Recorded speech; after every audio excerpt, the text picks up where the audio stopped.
नमस्कार, मैं सीमा पाल टीसीबी विभाग से होम मैनेजमेंट टीचर। इससे पूर्व की वीडियो में हमने बताया था कि किस प्रकार से इसका गुलाब जामुन का आटा तैयार करना है और किस प्रकार से चाशनी बनानी है। अब इस आटे को छोटा छोटा सा तोड़ के, बहुत बड़े इसमें साइज में नहीं तोड़ना है, और आपको इसको अच्छे से ये गोल गोल बनाना है गुलाब जामुन की शेप में। इस प्रकार हमें इस शेप का बनाना है और इसी साइज का बनाना है। इससे बड़ा साइज का नहीं बनाना, क्योंकि जब चाशनी में इसको डालेंगे तो इसका साइज और बढ़ता है, तो इस बात का ध्यान रखना है।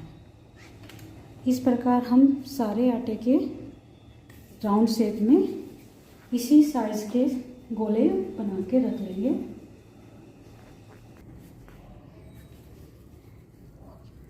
इस प्रकार हम सारे गुलाब जामुन बनाकर रख लेंगे।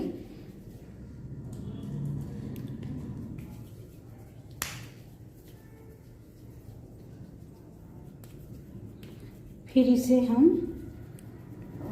तलेंगे, डीप फ्राई करेंगे। इस प्रकार ही हमारे सारे गुलाब जामुन बनकर तैयार है। अब हमें इन्हें डीप फ्राई करना है। अब हम गैस चलाएंगे। गैस चलाने के बाद में कढ़ाई रखेंगे, टच करते ही देख लेंगे। हमें इस बात का ध्यान रखना है कि इसके अंदर पानी ना हो, तो आप इसे थोड़ी देर रखिए। अगर भाप उड़ती है, आप अपने हाथों से महसूस कर सकते हैं भाप उड़ती है, तो इसका मतलब इसके अंदर पानी है और हल्की सी साउंड भी आती है।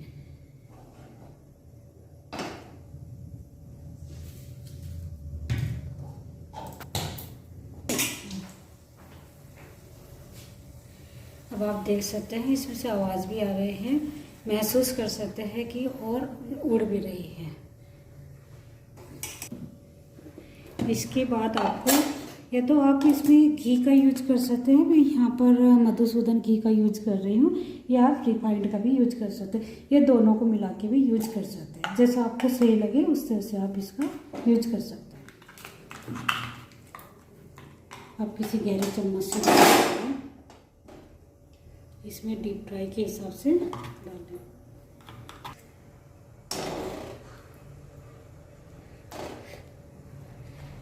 सर्दियों में थोड़ा घी टाइट हो जाता है, इसलिए निकालते वक्त सावधानी रखनी है। या फिर आप थोड़ा गर्म करके भी रख सकते हो। आप डब्बे को उसमें गर्म पानी में के अंदर रख सकते हैं, ताकि ये इजीली पिघल जाए और आप आसानी से इस घी को निकाल सको। इससे आगे फिर एक दृष्टिबाधित व्यक्ति को जिससे पूरी छानते हैं, उस छलनी की सहायता से उसके अंदर रखेंगे, जिस प्रकार से हमने पूरी बताई थी कि आपको इसके अंदर रख लेंगे। और फिर हैंडल पकड़ते हुए आप इसे कढ़ाई के अंदर तक लेके जाएंगे। आपको जो भी रिफाइंड या घी बहुत अधिक भी नहीं डालना है, इतना कि उसमें अच्छे से फ्राई हो जाए। और आपको 4 या 5 से अधिक नहीं करना, और इसे कंटिन्यू अप और डाउन स्थिति में इसको चलाना है, ऊपर नीचे इस प्रकार कंटिन्यू, छोड़ना नहीं है, कंटिन्यू से चलाना है, तभी ये चारों ओर से अच्छे से पक जाएंगे। नहीं तो क्या होता है कि एक साइड से ये अधिक हीट हो जाता है, एक साइड से कच्चे रह जाते हैं। बस इसको कंटिन्यू चलाना है और खुशबू आने तक आपको महसूस करना है कि खुशबू आने पे कि ये अब हो चुके हैं। इस प्रकार आप देख सकते हैं कि हमारा इसका गुलाब जामुन का कलर चेंज हो गया है, साथ ही खुशबू आ रही है। फिर एक साइड की जगह फ्री रखते हुए आपको एक थाली या प्लेट रखनी है। थाली ही रखना जिसके किनारे होते हैं, नहीं तो एक दृष्टिबाधित से नीचे गिरने का डर रहता है। अब आप कढ़ाई की दूसरी दीवार से टच करते हुए इस पर लाना है, और आप तो चाहे तो कढ़ाई को, इस प्लेट को पास में लाते हैं, इसके अंदर निकाल लेंगे। इसी प्रकार बाकी की बचाएंगे।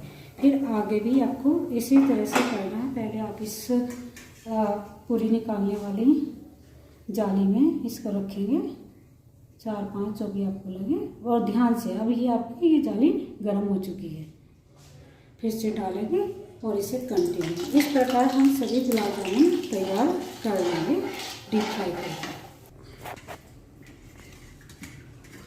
इस प्रकार हमने सारे गुलाब जामुन अच्छे से डीप फ्राई कर लेंगे।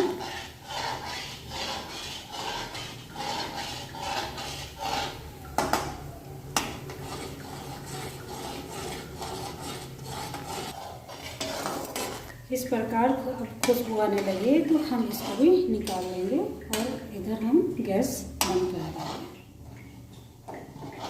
वैसे आपको ऊपर से तो करनी है, आपको इस बात का भी ध्यान रखना है रेगुलेटर पे, ये हम बार बार बता रहे हैं, रेगुलेटर के ऊपर से भी बंद कर देना है, उसे ऑफ कर देना रेगुलेटर को, ताकि हम टच करते ही इन्हें निकाल लेंगे।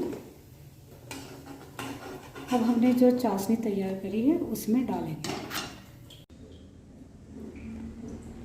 अब हम इन गुलाब जामुन को चाशनी के अंदर डाल लेंगे, लेकिन हमने जैसे आपसे बताया था चाशनी के अंदर हमने इलायची डाली हुई थी, तो एक बार आप चाशनी को छान लेंगे ताकि वो इलायची अच्छे से निकल जाए, नहीं तो खाते वक्त वो दांतों के नीचे आएगी। तो अब इस प्रकार हम सारे गुलाब जामुन इसके अंदर डाल लेंगे। इसके बाद जब डालने के बाद हमें कम से कम हमें इसे आधा घंटा रखना है, और इस बात का ध्यान रखना है कि बहुत अधिक गर्म भी नहीं होनी चाहिए चाशनी, एक मतलब ना बहुत ज़्यादा ठंडी होनी चाहिए। अगर आपने अधिक गर्म चाशनी में डाल दिया तो ये अधिक बड़े हो जाते हैं, तो इस बात का ध्यान रखना है चाहिए, और आधे घंटे के बाद ही इन्हें यूज करना चाहिए। इसी के साथ अब मैं इस विषय पर चर्चा समाप्त कर रही हूँ।